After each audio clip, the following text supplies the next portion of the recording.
another one, Ralph here. I'm a retired Air Force reservist and currently a federal employee with the Department of Navy. Some of you may wonder about the TDYs between the two agencies. On the military side, you're going to need your orders, you're going to need your government travel card, and your itinerary.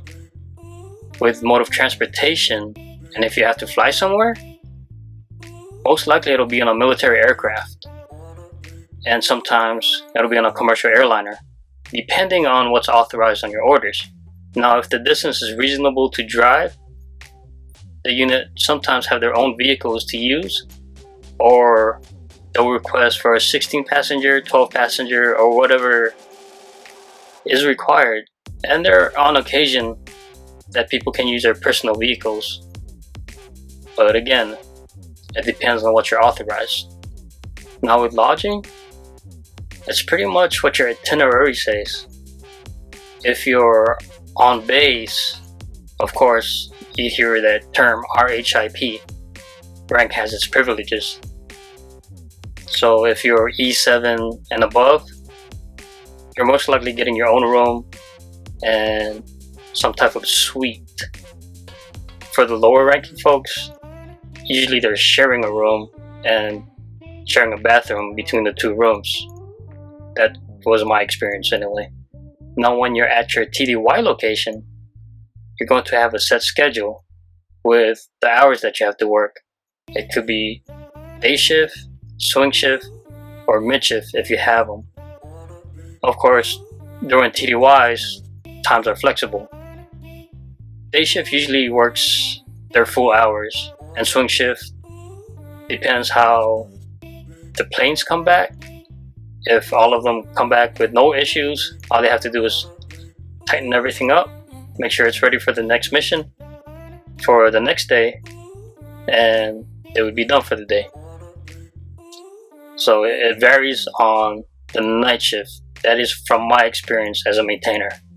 Now on the federal service side with TDYs, we're going to need our orders, our government travel card, and our itinerary. Now with the government travel card, it's going to be one and the same when you are a federal employee and a reservist at the same time. What you're going to have to do is talk to either or. Like for me, I was in the Air Force and I had to tell the person that was responsible for all the credit cards that, hey, I travel with my civilian job also. So because I traveled my civilian job more, they had priority of control with my credit card. But I had to communicate that with both agencies to make sure there was no mix-up. Because there would be times where they would say, hey, what's this charge here? And I said, oh, that was reserve duty. There are oftentimes we do our own travel, so we can make sure we get our preferred hotels, our preferred airline, and our preferred rental car. Both agencies will use DTS. The only difference is with your social. On the civilian side, you just add a C at the end of your social for your login. With mode of transportation, we rarely fly on military aircraft. The only times are when we get attached to a military unit that you'll fly together with to that TDY location. And that's the only exception. Most of the time we're flying on commercial airlines. If your flight is in the morning, you're authorized to stay overnight at a hotel that's closest to the airport you're flying out of. That way you don't miss your flight. Our flights almost never hit the weekends unless we're flying overseas. If the distance is drivable to that TDY location, we'll let our office manager know if you want to use a rental car or we can use a private vehicle. All we got to do is say, hey, I want to use this or that, and they'll put it on your orders and you'll be good to go. So you have a lot more freedom on the civilian side. When your TDY requires you to go overseas and you don't have the preferred lodging, then what we'll do is we'll look at the per diem and see what hotels we can stay at.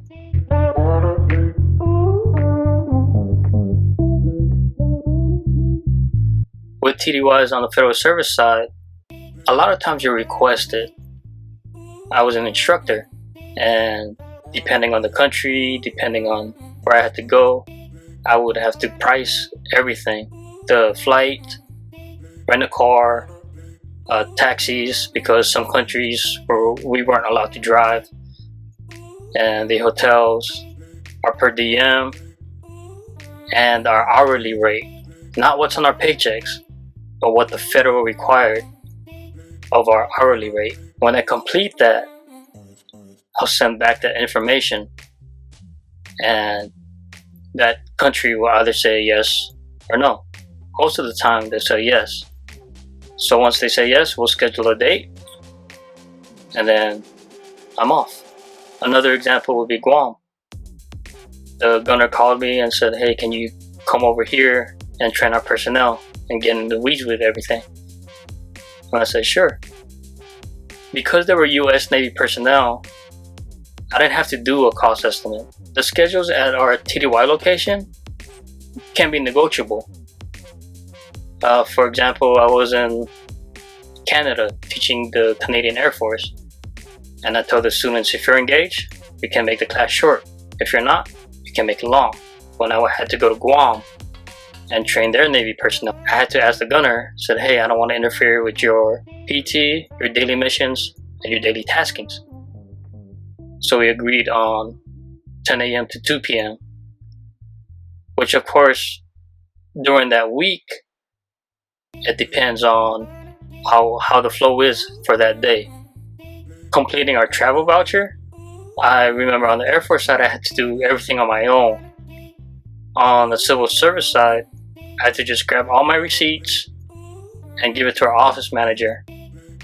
And then she or he would take care of everything, and we would just wait for a signature. So as you can see, there are similarities and differences between the two agencies with TDYs.